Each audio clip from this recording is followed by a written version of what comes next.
साथियों नमस्कार, मैं पंकज कुमार, आपको इस यूट्यूब चैनल पर स्वागत है। अभी हम बिहार एसएससी जो आया हुआ है उसमें मैथ्स और साइंस दोनों मिलाकर 50 नंबर के पूछे जाएंगे, ठीक है। उसका रीजनिंग 50 नंबर का पूछा जाएगा, तब 50 number reasoning, 25 number math, 75 number, 25 number science, 100 number 50 number में जीके जीएस होगा, जिसमें करंट अफेयर्स और आपका जो हिस्ट्री, ज्योग्राफी, पॉलिटी, ये सब है, इस सबसे रहेगा। तो इस वीडियो में हम आपको अभी मैथ बताएंगे।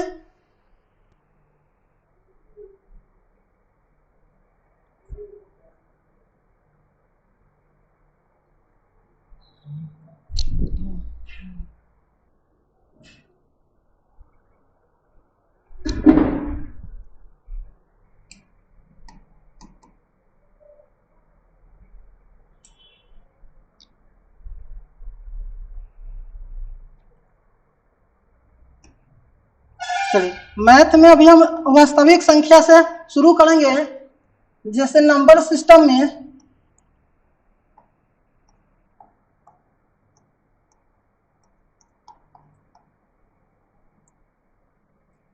यानी संख्या पद्धति में हमें सबसे पहले रियल नंबर के बारे में टॉपिक में पढ़ना होता है। रियल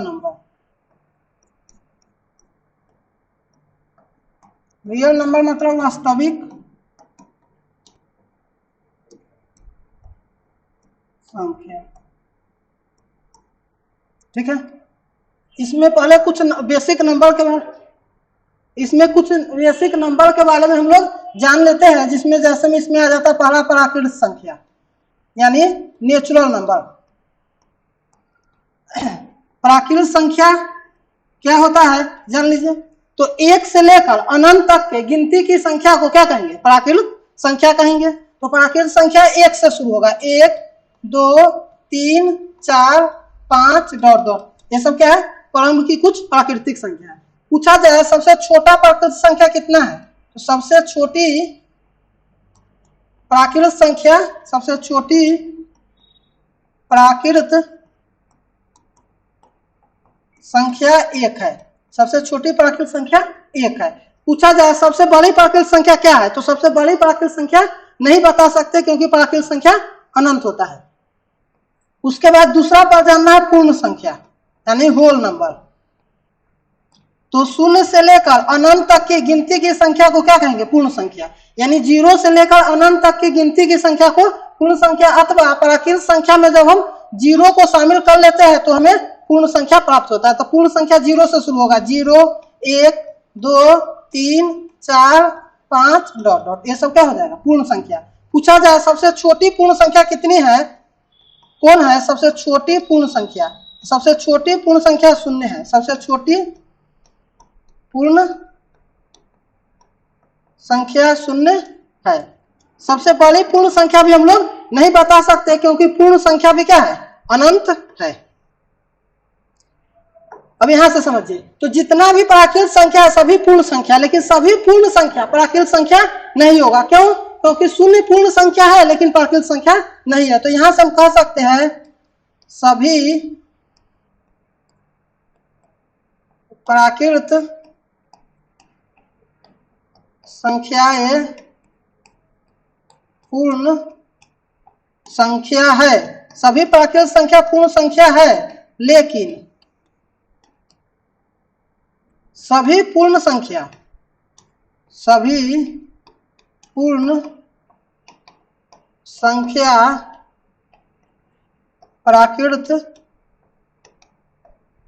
संख्या नहीं है। क्यों? क्योंकि 0 पूर्ण है, पूर्ण संख्या है, लेकिन प्राकृत संख्या नहीं है। 0 पूर्ण संख्या है लेकिन प्राकृत संख्या नहीं है, ठीक है। तो ये ध्यान रखेंगे, प्राकृत संख्या 1 से शुरू होगा, 1 2 3 4 डॉट डॉट। सबसे छोटी प्राकृत संख्या 1 हो जाएगा। पूर्ण संख्या 0 से शुरू होगा, 0 1 2 3 4 डॉट डॉट। सबसे छोटी पूर्ण संख्या 0 हो जाएगा। सभी प्राकृत संख्या पूर्ण संख्या होगा, लेकिन सभी पूर्ण संख्या प्राकृत संख्या नहीं होगा। चलिए अगला चलते हैं तीसरा में। तीसरा 3 नंबर में हमें जानना है पूर्णांक। पूर्णांक को बोलते हैं इंटीजर। पूर्णांक को क्या बोलेंगे? इंटीजर। इंटीजर्स, इसका समझ लीजिए परिभाषा क्या हुआ। तो पूर्ण संख्या में ऋणात्मक गिनती की संख्या को शामिल कर लेते हैं तो हमें क्या प्राप्त होगा? पूर्णांक। पूर्ण संख्या ले लीजिए 0, 1, 2, 3, 4, 5 ये सब है। तो पूर्ण संख्या में 0, 1, 2, 3 में ऋणात्मक गिनती की संख्या -1, -2, -3, -4 डॉट डॉट को शामिल कर लेंगे तो हमें क्या प्राप्त होगा? पूर्णांक। तो हम कह सकते हैं पूर्णांक 3 प्रकार के हैं। धनात्मक पूर्णांक, धनात्मक पूर्णांक। तो धनात्मक पूर्णांक को हम 1, 2, 3, 4, 5 ये सब आ जाएगा धनात्मक पूर्णांक पे। तो धनात्मक पूर्णांक को हम लोग प्राकृत संख्या भी कह सकते हैं। दूसरा में आता है ऋणात्मक पूर्णांक। ऋणात्मक पूर्णांक, ऋणात्मक पूर्णांक में माइनस वाला आ जाएगा, जैसे -1, -2, -3, -4 ये सब हो जाएगा ऋणात्मक पूर्णांक। तीसरा है शून्य पूर्णांक।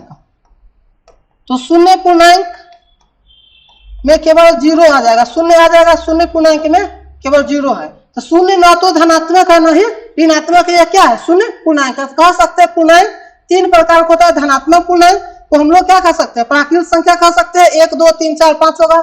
ऋणात्मक पूर्णांक में -1, -2, -3 आ जाएगा। शून्य पूर्णांक में 0 हो जाएगा। पूछा जाए सबसे छोटा धनात्मक पूर्णांक तो हम लोग कहेंगे 1 होगा, लेकिन सबसे बड़ा धनात्मक पूर्णांक नहीं बता सकते। अब पूछा जाएगा सबसे छोटा ऋणात्मक पूर्णांक, तो सबसे छोटा ऋणात्मक पूर्णांक नहीं बता सकते क्योंकि -3 से छोटा -4 होगा, -4 से छोटा -5 होगा। तो सबसे छोटा ऋणात्मक पूर्णांक नहीं बता जा, लेकिन सबसे बड़ा ऋणात्मक पूर्णांक पूछा जाएगा तो -1 होगा। जितना भी ऋणात्मक पूर्णांक है उसमें सबसे बड़ा ऋणात्मक पूर्णांक क्या है? -1 है। और शून्य न तो धनात्मक है नहीं ऋणात्मक है, इसलिए एक शून्य पूर्णांक ही होता है। सबसे बड़ा पूर्णांक है। हाँ, माइनस ऋणात्मक, सबसे बड़ा ऋणात्मक पूर्णांक क्या होगा? तो -1 हो जाएगा। सबसे बड़ा धनात्मक नहीं बता सकते हैं। हाँ, सबसे छोटा धनात्मक 1 हो जाएगा, सबसे बड़ा धनात्मक हम लोग नहीं बता सकते। सबसे बड़ा ऋणात्मक -1 हो जाएगा, लेकिन सबसे छोटा ऋणात्मक नहीं बता सकते क्योंकि ऋणात्मक में जितना जैसे -5 से छोटा -9 हो जाएगा, इससे भी छोटा -20 हो जाएगा, -11 हो जाएगा, ये सब। हाँ, इसलिए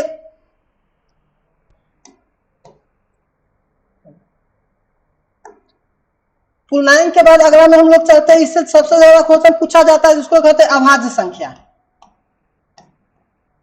अभाज्य, इसी का दूसरा नाम है रूढ़ संख्या।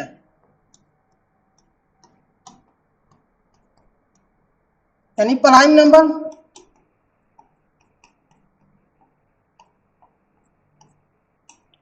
तो समझ लीजिए अभाज्य या रूढ़ संख्या, तो एक से बड़ी वैसी संख्या जो केवल एक और अपने आप से विभाजित हो। एक और अपने आप से केवल विभाजित हो, उसे ही क्या कहेंगे? अभाज्य संख्या कहेंगे। तो यानी एक से बड़ी वैसी संख्या जो केवल एक और अपने आप से विभाजित हो उसे ही अभाज्य संख्या कहेंगे। अथवा जिस संख्या का केवल 2 गुणनखंड हो, जिस संख्या का केवल 2 गुणनखंड हो उसे ही क्या कहते हैं? अभाज्य संख्या कहते हैं। जैसे में शुरू का कुछ अभाज्य संख्या देख लीजिए, 2, 3, 5, 7, 11, 13, 17, 19, 23, 29 ये सब क्या है? अभाज्य संख्या। क्यों? क्योंकि 2 में 1 और 2 के अलावा किसी दूसरी संख्या से विभाजित नहीं है, इसलिए 2 क्या है? अभाज्य संख्या। 3 1 और 3 के अलावा किसी दूसरी संख्या से विभाजित नहीं है। 5 भी लेंगे तो 1 और 5 के अलावा किसी से विभाजित नहीं है। इसी प्रकार अगर हम 9 ले लेंगे तो 9 1 और 9 के अलावा ये 3 से विभाजित हो जाता है, इसलिए 9 अभाज्य संख्या नहीं है। या इस सब का केवल 2 गुणनखंड है। इसी प्रकार हम 11 लेंगे तो 1 और केवल 11 से विभाजित है। 7 लेंगे तो 1 और केवल 7 से विभाजित है, इसलिए यह सब कौन संख्या? अभाज्य संख्या। पूछा जाएगा सबसे छोटी अभाज्य संख्या तो 2 हो जाएगा। सबसे छोटा सम अभाज्य संख्या भी तो क्या होगा? 2 होगा। सबसे छोटा विषम अभाज्य संख्या पूछा जाएगा तो कितना हो जाएगा? 3 होगा। एक अंक के सबसे बड़ी अभाज्य संख्या तो 7 हो जाएगा। एक अंक के सबसे बड़ी अभाज्य संख्या 7 हो जाएगा। 2 अंक 9 अभाज्य संख्या नहीं है क्योंकि 9 1 और 9 के अलावा 3 से कट जाता है, अभाज्य संख्या है ही नहीं। तो पूछा जाएगा एक अंक के सबसे बड़ी अभाज्य संख्या, तो कितना हो जाएगा 7 हो जाएगा। ठीक है, अब पूछा जाएगा 2 अंक के सबसे छोटी अभाज्य संख्या, तो 11 हो जाएगा। अब पूछा जाए 1 से लेकर 10 के बीच में कितनी अभाज्य संख्या है, तो 1 से लेकर 10 के बीच में देख लीजिए क्या अभाज्य संख्या, 4 गो है, 2 3 5 7, तो 4 गो अभाज्य संख्या है।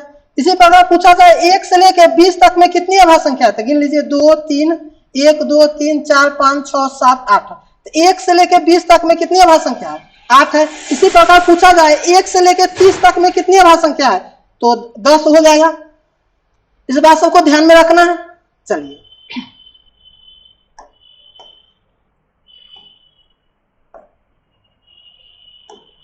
अभाज्य संख्या के बाद आ जाएगा दूसरा भाज्य संख्या। भाज्य संख्या का दूसरा नाम है यौगिक संख्या। यौगिक संख्या, इसको कहेंगे कंपोजिट नंबर।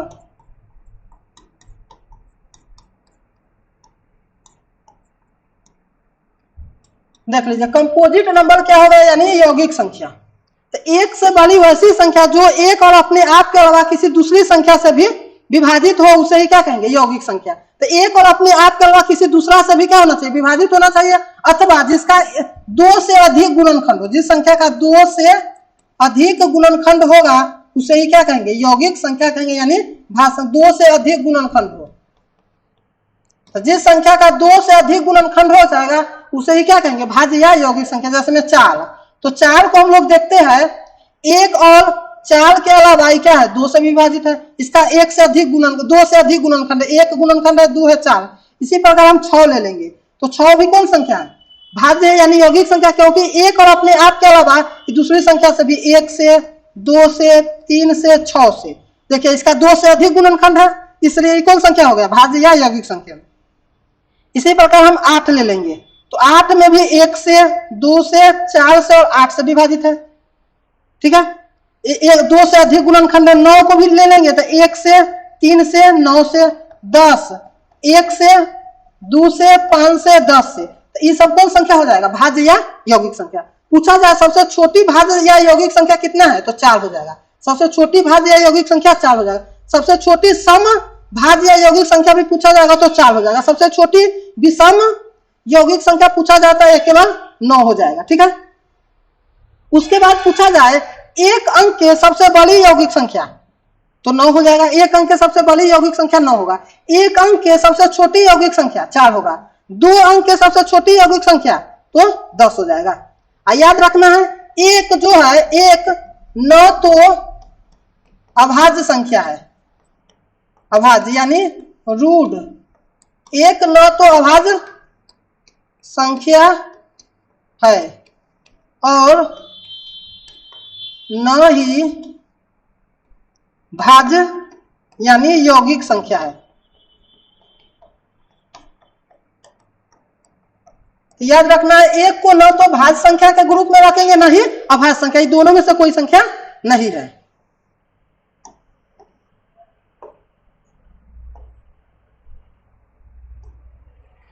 चलिए, इसके बाद था 6 नंबर में सम संख्या। सम संख्या यानी इवन नंबर।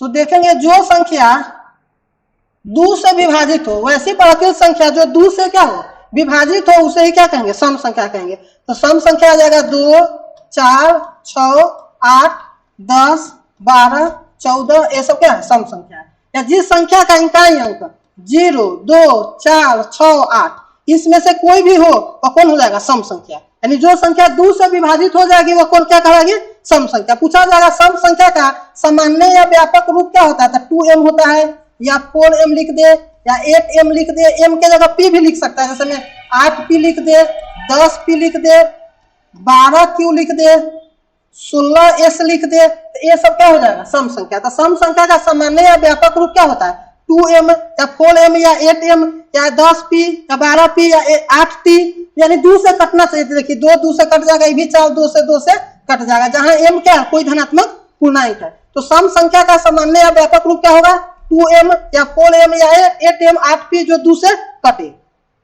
ठीक है, चलिए अगला चलते हैं विषम संख्या।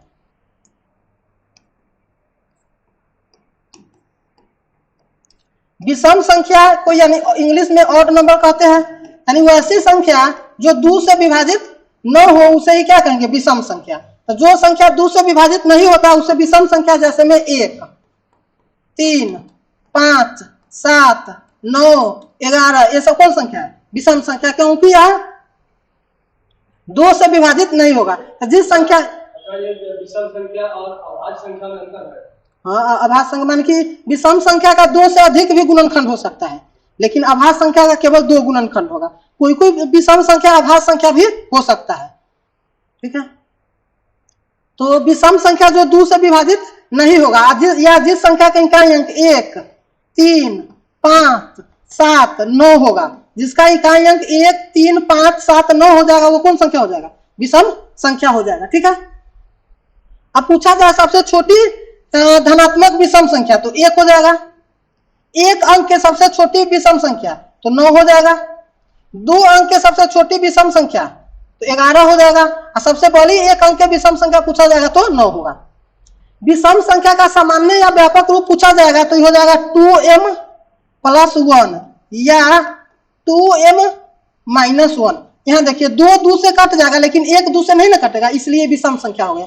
ये भी 2 से कटेगा, लेकिन 1 2 से नहीं कटेगा, तो विषम संख्या। या विषम संख्या का व्यापक रूप 4m + 1 या 4m - 1, 8p + 1 या 8p - 1, ये सब विषम संख्या का व्यापक रूप हो जाएगा, क्योंकि यहाँ 4 2 से कट जाएगा, लेकिन 1 2 से नहीं कटेगा। तो विषम संख्या का सामान्य या व्यापक रूप क्या होगा, तो 2m + 1 या 2m - 1 या 4m + 1 या 4m - 1, 8p + 1 या 8p - 1, ये सब किसका विषम सामान्य रूप हो गया, विषम संख्या का।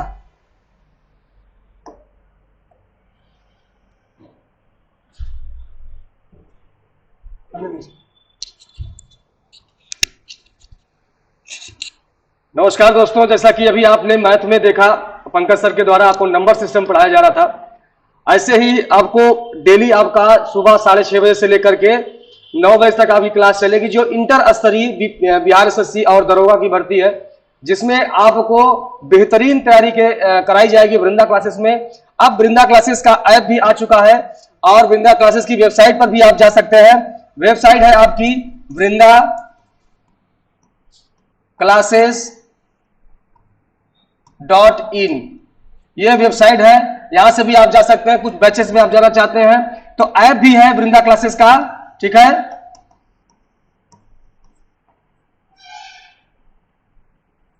ऐप में भी आप डिस्क्रिप्शन में दिया हुआ लिंक है, उस पर आप डाउनलोड कर लीजिए, जिसमें बहुत सारे बैचेस हैं, जिसमें आपको मिल सकता है, जिसमें जीके जीएस के लिए बहुत सारे बैच है, एनसीईआरटी बैच है, एनसीईआरटी स्पेशल बैच है, बिहार बीपीएससी शिक्षक वाला है, ठीक है, जो 6 to 12 क्लास के लिए, 1 to 5 क्लास के लिए, सब के लिए वहां बैच अवेलेबल है। बिहार एसएससी के लिए है, जिसमें आप क्लास कर रहे हैं, बिहार एसएससी, जिसमें इंटर स्तरीय, जिसमें पंचायत सचिव और राजस्व कर्मचारी सभी की बहुत अच्छी अच्छी पोस्टें हैं बिहार एसएससी की, जिसकी योग्यता मात्र इंटरमीडिएट है, ठीक है, जिसकी योग्यता मात्र इंटरमीडिएट है। ये सारे अवेलेबल है, बैंक, रेलवे, सबके बैच यहां अवेलेबल है। आप वृंदा क्लासेस के ऐप पे जा सकते हैं, ऐप डाउनलोड करें, जिसका लिंक हमारे वेबसाइट जिसमें वीडियो के डिस्क्रिप्शन में है। तब तक के लिए अगले क्लास के लिए मिलते हैं, अगला टॉपिक के लिए। तब तक के लिए नमस्कार, जय हिंद, जय भारत।